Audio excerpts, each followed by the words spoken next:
사형제가 있었다. 그중 둘째는 큰 돈을 벌었고 그 돈은 부모와 형제를 외면하고 지우는 데 쓰였다. 그때는 아무도 그 대가가 이렇게 돌아올 줄 몰랐다. 안녕하세요. 저는 사형제 중에 마지 큰형입니다.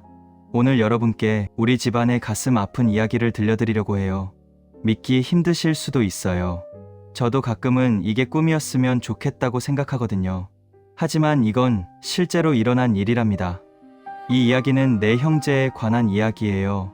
같은 부모님 밑에서 자랐지만 결국 전혀 다른 사람이 되어버린 형제들의 이야기입니다.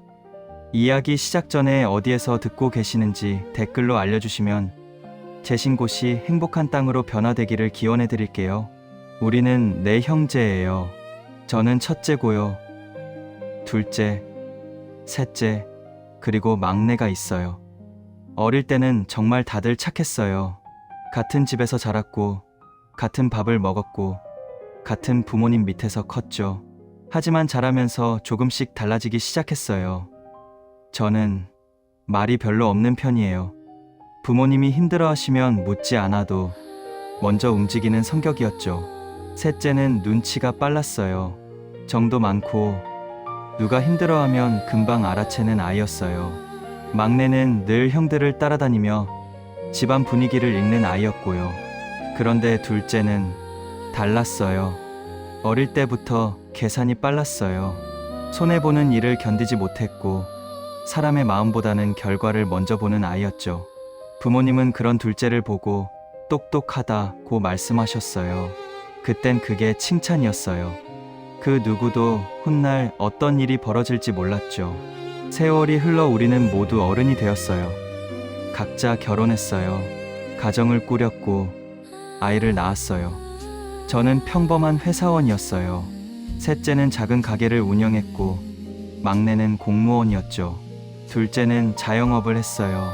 그렇게 크게 잘 되는 건 아니었지만 그럭저럭 먹고 살 만했어요. 삶의 무게는 사람마다 달랐지만 부모님을 대하는 태도만큼은 크게 변하지 않았어요. 적어도 겉으로는요. 그러던 어느 날이었어요. 둘째가 달라지기 시작했어요. 전화를 해도 잘 받지 않았어요. 받아도 금방 끊었고요. 부모님 생신이나 명절에도 바쁘다는 말이 늘었어요. 처음엔 사업이 힘든가 보다 생각했어요. 하지만 이상한 건 둘째 집에 새 차가 들어왔다는 거예요. 그것도 비싼 차였어요. 그리고 집도 이사했어요. 더 넓은 곳으로요. 둘째야, 사업 잘 되나 보네. 제가 물었어요. 아, 네. 그냥 운이 좀 좋았어요. 형, 둘째는 그렇게 대충 둘러댔어요. 저희는 더 묻지 않았어요. 사업이 잘 되면 좋은 거니까요. 그런데 이상한 게 하나 더 있었어요. 둘째가 점점 더 부모님을 피하기 시작한 거예요. 전화도 안 받고 집에도 안 오고 명절에도 늦게 오거나 아예 안 왔어요. 그 집을 움직이는 건 둘째만이 아니었어요. 둘째 아내, 그러니까 제 재수씨요. 재수씨의 말 한마디에 집안 기준이 정해졌어요. 누가 와도 되는지, 얼마나 머물 수 있는지, 무엇을 말하면 안 되는지. 그때부터였어요. 가족이라는 말이 조금씩 무거워지기 시작한 게요. 아무도 크게 다투지 않았어요. 아무도 소리를 지르지 않았어요. 그래서 더 늦게 알았어요. 이 집안에서 가장 중요한 것이 이미 바뀌어 있었다는 사실을요. 그리고 그 변화는 가장 약한 사람부터 조용히 삼키고 있었어요. 부모님이요. 그러던 어느 날 재수씨 동생, 그러니까 사돈 아가씨한테서 전화가 왔어요. 형님, 저 좀 만나 뵐 수 있을까요? 목소리가 떨리고 있었어요. 무슨 일이에요? 전화로는 얼굴 보고 말씀드리고 싶어요. 우리는 조용한 카페에서 만났어요. 사돈 아가씨는 커피를 한 모금 마시더니 한참을 망설이다가 입을 열었어요. 형님, 제가 오늘 형님께 말씀드리는 건 형부한테 너무 화가 나서예요. 무슨 일이 있었어요? 형부가 저희 언니한테 너무하게 굴어요. 그것도 돈이 생긴 후로요. 돈이요? 네, 형부가 복권에 당첨됐어요. 50억이요. 저는 숨이 멎었어요. 50억. 평생 벌어도 모을 수 없는 돈이에요. 그게 언제 일인데요? 1년 반 전이요. 근데 형제분들한테는 비밀로 했대요. 언니 친정 식구들한테도 숨기래요. 왜요? 나눠줘야 하니까요. 형제들한테, 부모님한테. 그래서 아예 비밀로 한 거예요. 사돈 아가씨는 눈물을 글썽였어요. 형님, 저희 언니가 요즘 너무 힘들어해요. 형부가 완전히 달라졌어요. 돈 생기고 나서 언니를 무시하고 친정 식구들도 무시하고 그래서 저한테 이 얘기를 하는 거예요. 네, 형부가 정신 좀 차렸으면 좋겠어요. 형제분들이 아시면 혹시 형부가 달라질까 싶어서요. 저는 한참을 아무 말도 못했어요. 형님, 제가 잘못했나요? 아니에요. 말씀해 주셔서 감사해요. 집으로 돌아오는 길, 저는 멍했어요. 50억. 그 돈을 혼자 가지려고 가족을 버린 거예요. 부모님도, 형제들도요. 그날 밤, 저는 셋째랑 막내를 불렀어요. 조용한 술집에서 만났어요. 형, 왜 그래요? 표정이 안 좋은데 막내가 물었어요. 저는 사돈 아가씨한테 들은 이야기를 했어요. 셋째와 막내는 말을 잃었어요. 50억. 그걸 혼자 셋째가 중얼거렸어요. 그래서 형, 어떻게 할 거예요? 둘째한테 따지실 거예요? 막내가 물었어요. 저는 고개를 저었어요. 아니, 모른 척 할 거야. 네, 우리가 안다고 해봐. 달라질까?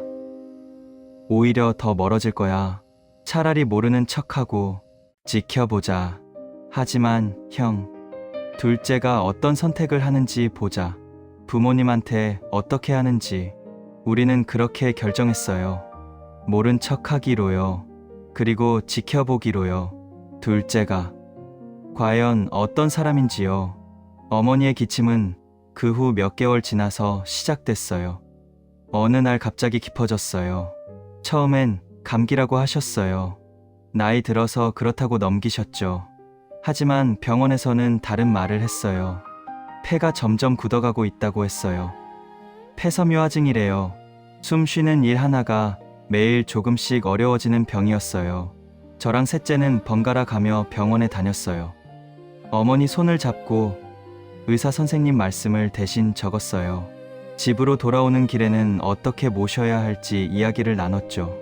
둘째한테도 연락은 갔어요. 저는 이제 알고 있었어요. 둘째한테 50억이 있다는 걸요. 하지만 모른 척했어요. 둘째야, 어머니가 많이 편찮으셔. 병원에 한번 와봐. 네, 형. 알겠습니다. 근데 요즘 일이 좀 바빠서. 어머니가 아프신데 일이 뭐가 중요해? 알겠습니다. 시간 내볼게요. 하지만 둘째는 오지 않았어요. 일주일이 지나도 2주일이 지나도요. 전화를 하면 받지 않았어요. 문자를 보내도 답이 없었어요. 어머니는 몸이 힘들어질수록 둘째 이야기를 하셨어요. 둘째는 잘 지내냐? 바쁜가 보네. 연락도 안 하고. 저는 대답하지 않았어요. 셋째는 웃으며 괜찮아요 라고만 했죠. 그 말이 어머니를 덜 아프게 할 거라 믿었어요. 결국 한 번은 둘째 집에 가게 됐어요. 어머니가 가고 싶다고 하셨거든요. 둘째 얼굴 좀 보고 싶다. 어머니, 둘째가 바쁘대요. 그래도 가보자. 저는 어머니를 모시고 둘째 집으로 갔어요. 차로 40분 거리였어요. 새로 지은 고급 아파트였죠. 초인종을 눌렀어요. 한참을 기다려서야 문이 열렸어요. 재수 씨였어요. 어머니, 왜 오셨어요? 반갑지 않은 얼굴이었어요. 둘째 보러 왔어. 집에 있니? 네, 잠깐만요. 재수 씨는 우리를 현관에 세워둔 채 안으로 들어갔어요. 한참 후에 둘째가 나왔어요. 어머니, 형, 둘째야. 어머니가 내 얼굴 보고 싶다고 하셔서. 아, 네, 들어오세요. 집 안으로 들어갔어요. 넓었어요. 정말 넓었어요. 고급 가구들이 가득했고 큰 TV가 벽에 걸려 있었어요. 어머니는 조심스럽게 신발을 벗으셨어요. 숨을 헐떡이시면서요. 그 순간이었어요. 재수 씨가 코를 찡그렸어요. 어머니, 요즘 병원 다니신다며요? 응, 폐가 좀... 아, 그러시구나. 저희 집이 좀 공기청정 시스템이 민감해서요. 먼지나 세균이 들어오면 안 되거든요. 뭔 소린지 알겠어요? 병든 사람 오지 말라는 소리였어요. 저는 재수 씨를 봤어요. 눈빛이 차가웠어요. 둘째는 아무 말도 안 했어요.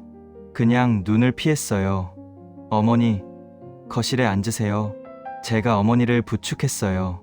소파에 앉으셨어요. 재수 씨는 계속 서 있었어요. 차 한 잔 안 내왔어요. 둘째야. 어머니가 많이 편찮으시거든. 병원비가 좀 드는데 제가 말을 꺼냈어요. 둘째는 표정이 굳었어요. 형, 저도 요즘 사업이 안 좋아서요. 거짓말이었어요. 50억이 있으면서요. 그래도 어머니인데 형도 아시잖아요. 제가 자영업이라 수입이 일정하지 않아요. 요즘 경기도 안 좋고.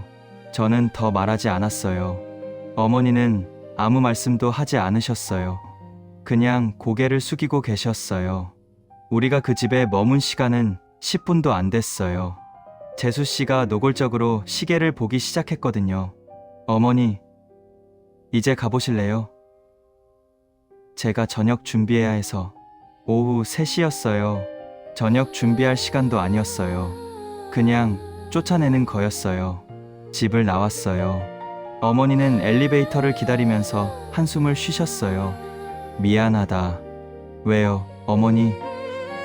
너희한테 이런 동생 줘서. 저는 아무 말도 못했어요. 그냥 어머니 손을 꼭 잡았어요. 그날 이후 둘째는 더 이상 연락이 없었어요. 어머니 병원에도 오지 않았어요. 대신 주변 시선이 둘째를 향해 모이기 시작했어요. 저 집 둘째 아들 돈 많이 벌었다며. 근데 왜 어머니 병원비도 안 내줘? 차는 새 걸로 바꿔 타면서 사람들이 수근거렸어요. 그때서야 둘째가 움직였어요. 하지만 병원비를 내준 게 아니었어요. 제가 어머니 모시겠습니다. 집도 넓고 제가 살펴드릴 수 있어요. 형님들 걱정 마세요. 저랑 셋째는 망설였어요. 하지만 어머니는 고개를 끄덕이셨어요. 그래도 아들이잖니. 그 선택이 이 집안의 방향을 완전히 바꿀 줄은 아무도 몰랐어요. 어머니가 둘째 집으로 가신 날, 저랑 셋째는 마음이 편하지 않았어요. 괜히 전화기를 손에 쥐었다 놓았다를 반복했죠. 처음 며칠은 둘째한테서 연락이 왔어요. 어머니 잘 계세요. 약도 챙겨드리고 있어요. 하지만 통화는 늘 재수 씨 목소리로 끝났어요. 어머니 목소리는 들리지 않았어요. 어머니 좀 바꿔줄래? 제가 부탁했어요. 어머니 지금 주무세요. 그럼 깨시면 전화 좀 드리라고 해줘. 네. 하지만 전화는 오지 않았어요. 일주일이 채 안 돼서 셋째한테 전화가 왔어요. 둘째였어요. 형, 어머니가 숨이 더 가빠지신 것 같아요. 뭐? 병원은 갔어? 갔는데 상태가 안 좋대요. 지금 어디 병원이야? 내가 갈게. 저랑 셋째는 곧장 달려갔어요. 하지만 병원이 아니었어요. 둘째 집이었어요. 문을 열고 들어갔어요. 집은 이상하리만큼 조용했어요. 어머니는 작은 방 안에 누워 계셨어요. 안방이 아니었어요.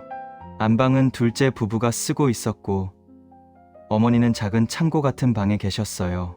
산소호흡기는 없었어요. 약은 탁자 위에 그대로 놓여 있었어요. 물컵은 비어 있었고요. 어머니 입술은 말라 있었어요. 눈은 제대로 뜨이지 않았고요.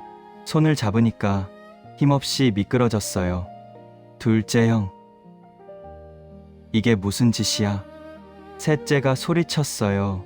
둘째는 거실에 서 있었어요. 재수 씨는 팔짱을 낀 채 창문 쪽을 보고 있었고요. 왜 병원에 바로 안 갔어? 제가 물었어요. 재수 씨가 대답했어요. 둘째가 아니라 재수 씨가요. 집에서 충분히 볼 수 있잖아요. 뭐, 병원비 아깝잖아요.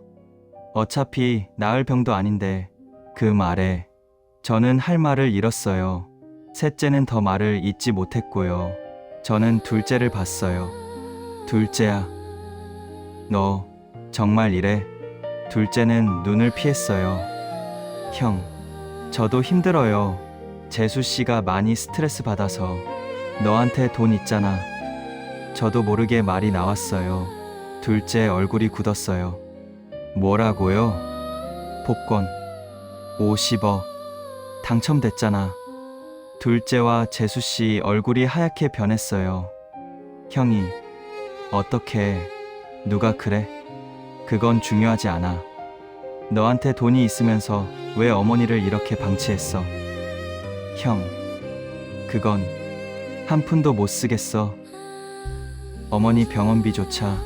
둘째는 아무 말도 못했어요. 재수 씨가 끼어들었어요. 그 돈은 우리 돈이에요.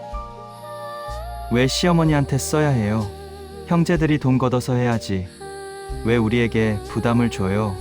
뭐라고? 남편이 번 돈인데 왜 시댁에 쓰라고 하냐고요?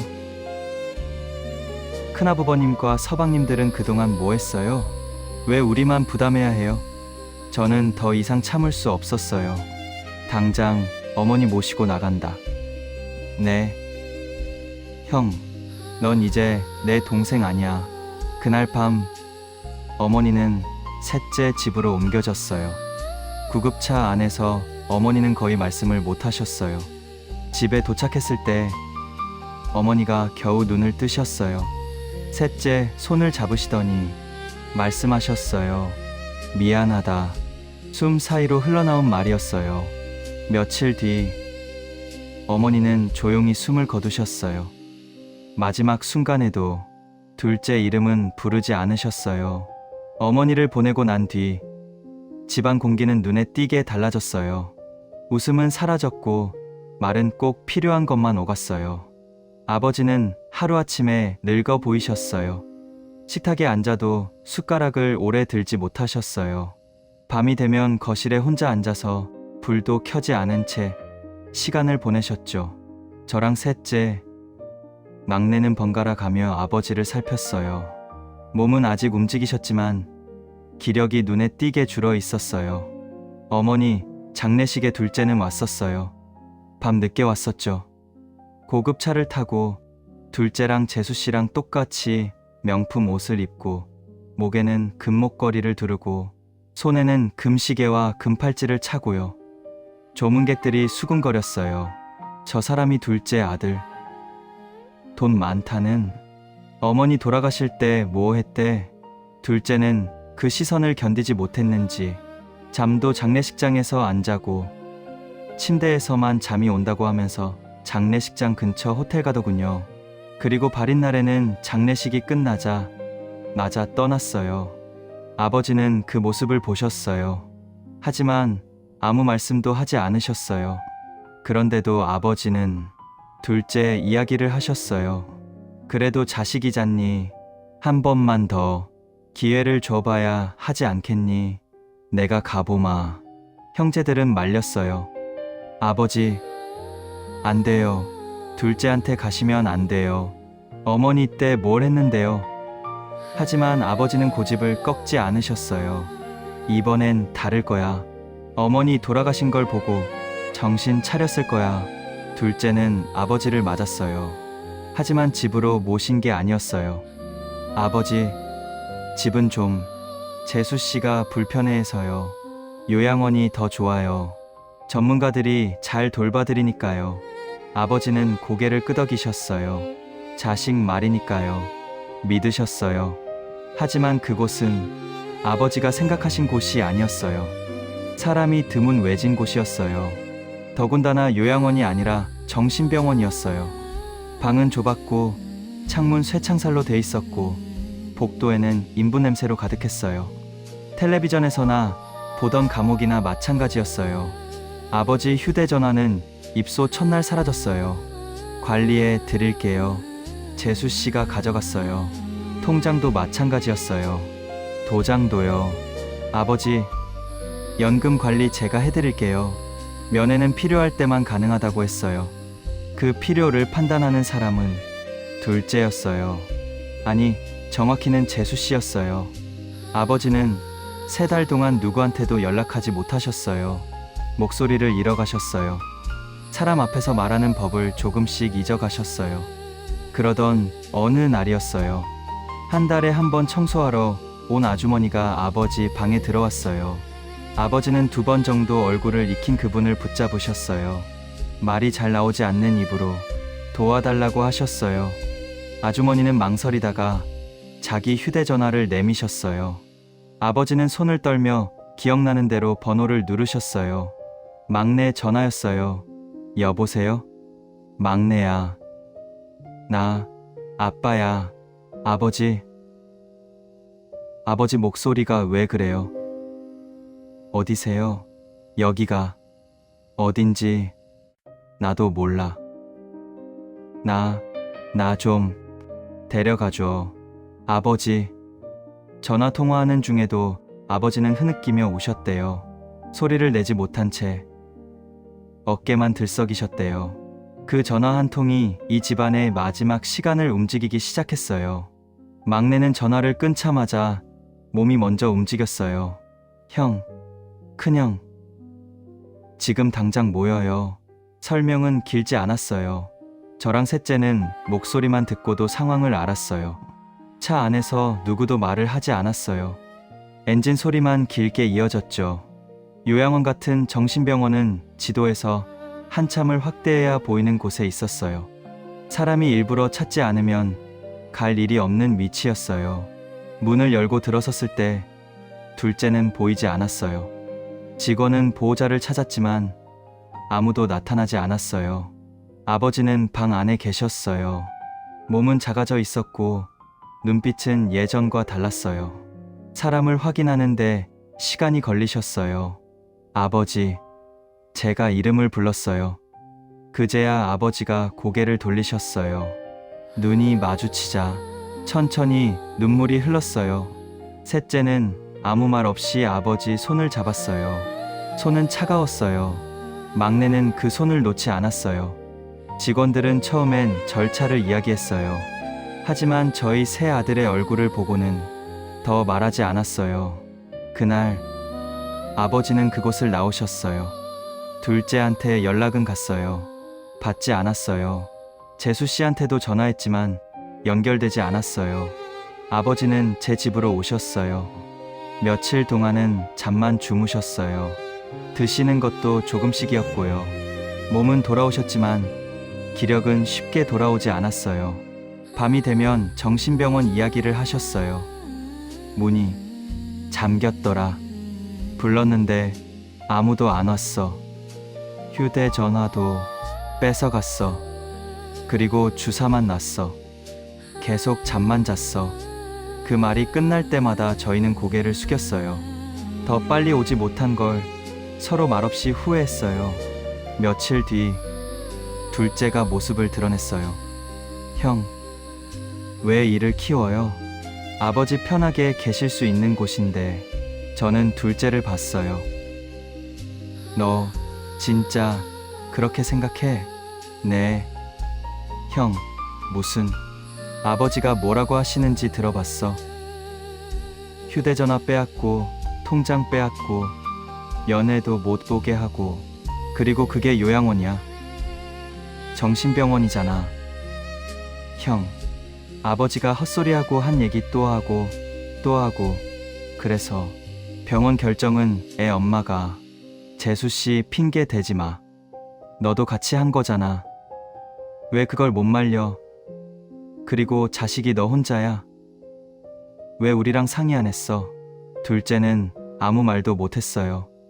너한테 50억이 있으면서 아버지한테 제대로 된 요양원 하나 못 보내줘. 형, 그 돈은 다시는 관여하지 마. 아버지 일에도 우리 일에도. 그날 이후 우리 형제들은 결정했어요. 아버지 일에는 둘째를 부르지 않기로요. 아버지는 그 사실을 아시면서도 아무 말씀하지 않으셨어요. 다만 창밖을 오래 바라보셨어요. 그 눈빛에는 후회와 체념이 함께 담겨 있었어요.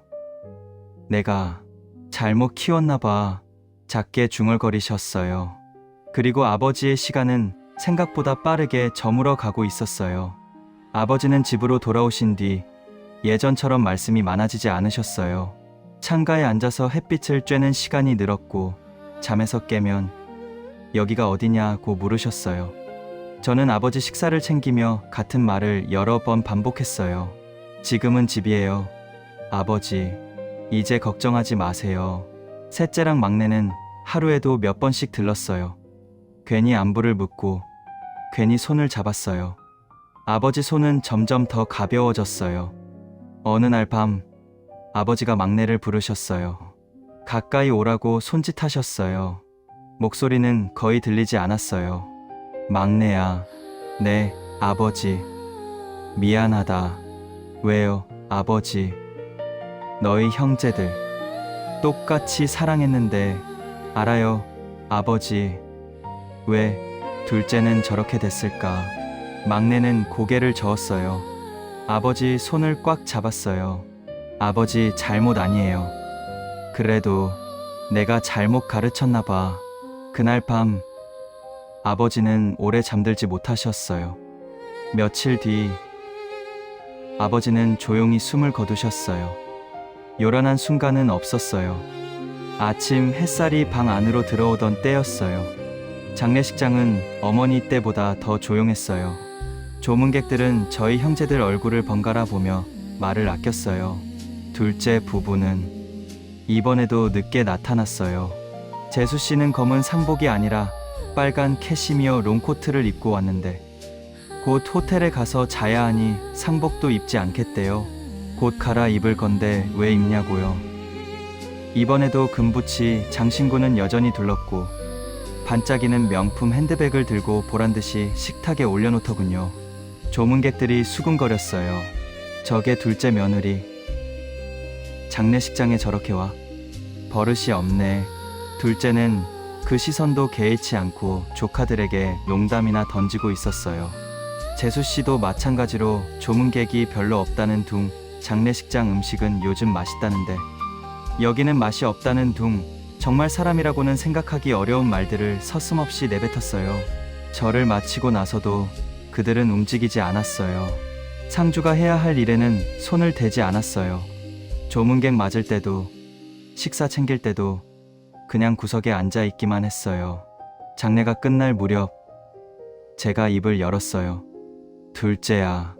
네, 형. 더는 오지 마. 형. 앞으로 우리 집안일에 관여하지 마. 명절에도 오지 말고 제사에도 오지 마. 형, 그렇게까지. 넌 어머니도 아버지도 제대로 못 모셨어. 이제 와서 형제 노릇할 생각 마. 둘째는 잠시 웃었어요. 그래도 상관없어요, 형. 저는 잃을 게 없으니까요.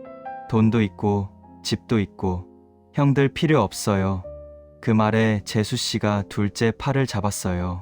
자기야, 가자. 여기 있을 필요 없어. 나 허리 아파. 그냥 호텔 예약한 거 취소하고 집으로 가자. 그들은 그렇게 떠났어요.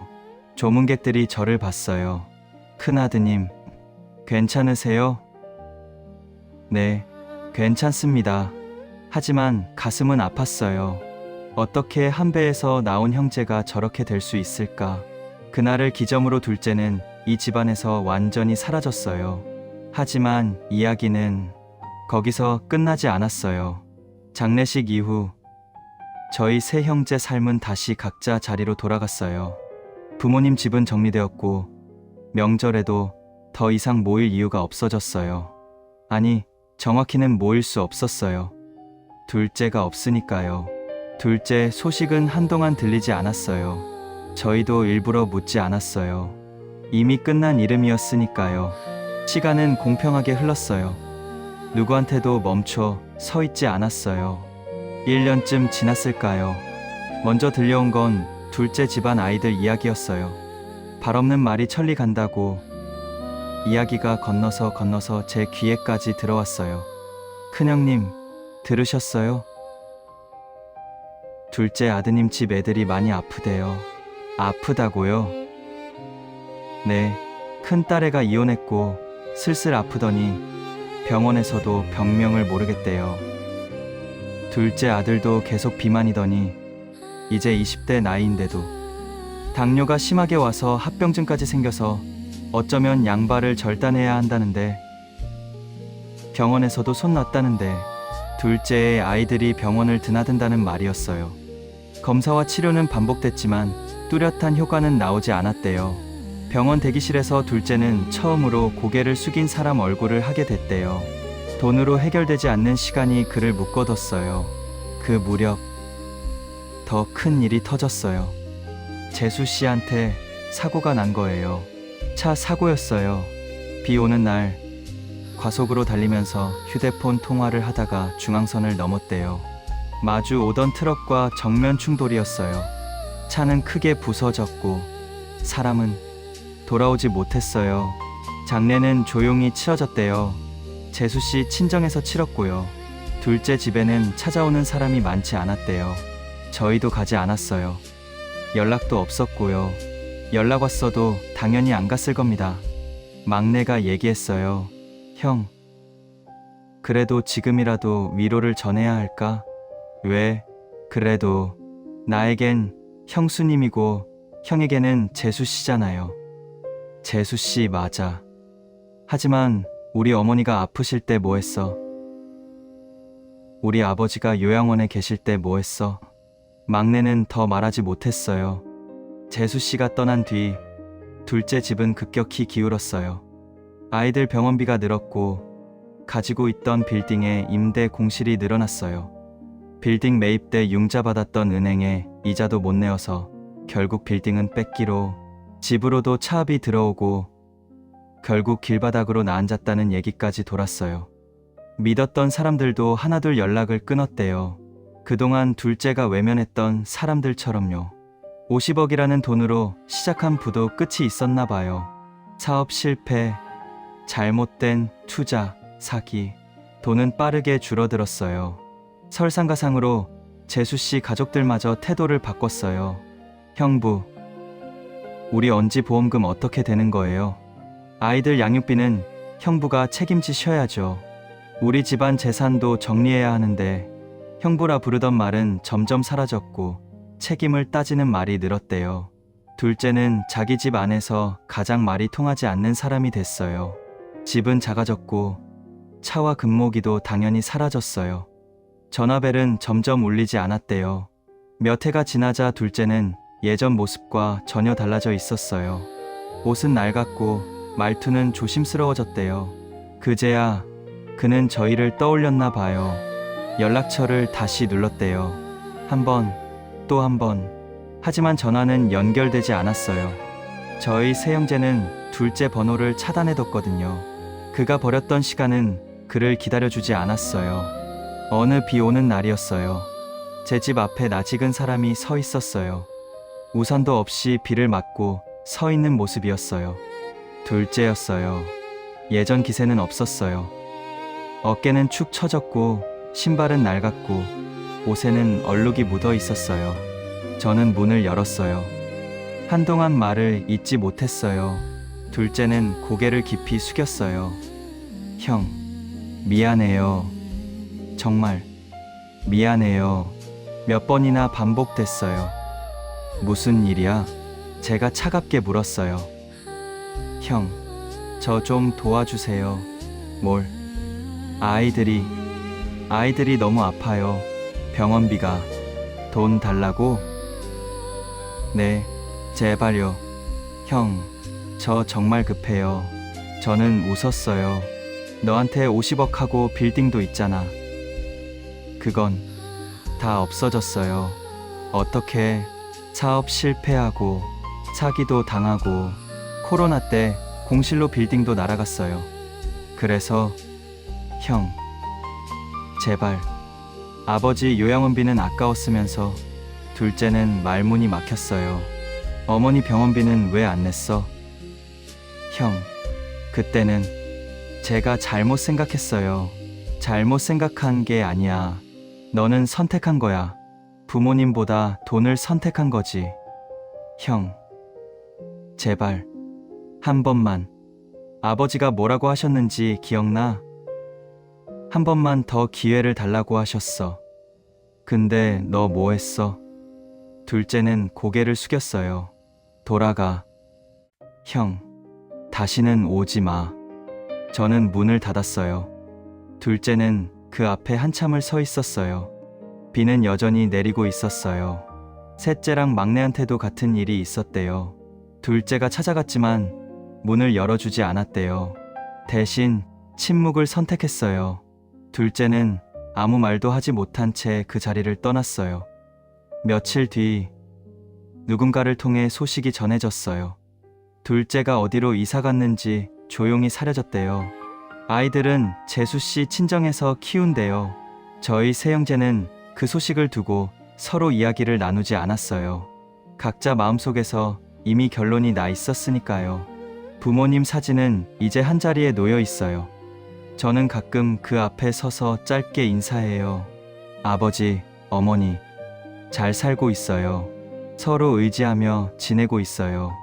이 이야기는 누군가의 몰락을 자랑하려는 이야기가 아니에요. 다만 사람이 버린 시간은 사람을 기다려주지 않는다는 거예요. 그리고 효도라는 말은 입으로 하는 게 아니라 남아 계실 때 지켜내는 거라는 거요. 돈이 있어도, 집이 있어도, 차가 있어도 사람을 버리면 결국 혼자 남는다는 거요. 비가 그친 뒤에도 땅은 오래 젖어 있었어요. 하지만 햇빛은 결국 다시 비쳤어요. 저희 세 형제는 지금도 자주 만나요. 명절이 아니어도, 특별한 일이 없어도요. 그냥 얼굴 보고 밥 먹고 부모님 이야기하면서요. 형, 이번 명절에 다 함께 부모님 선상 가게요. 그래, 같이 가자. 같이 갈까요? 그래, 같이 가자. 그게 저희가 지켜낸 거예요.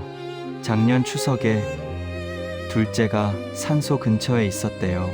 멀리서 저희를 보고 있었대요. 다가오지는 않았대요.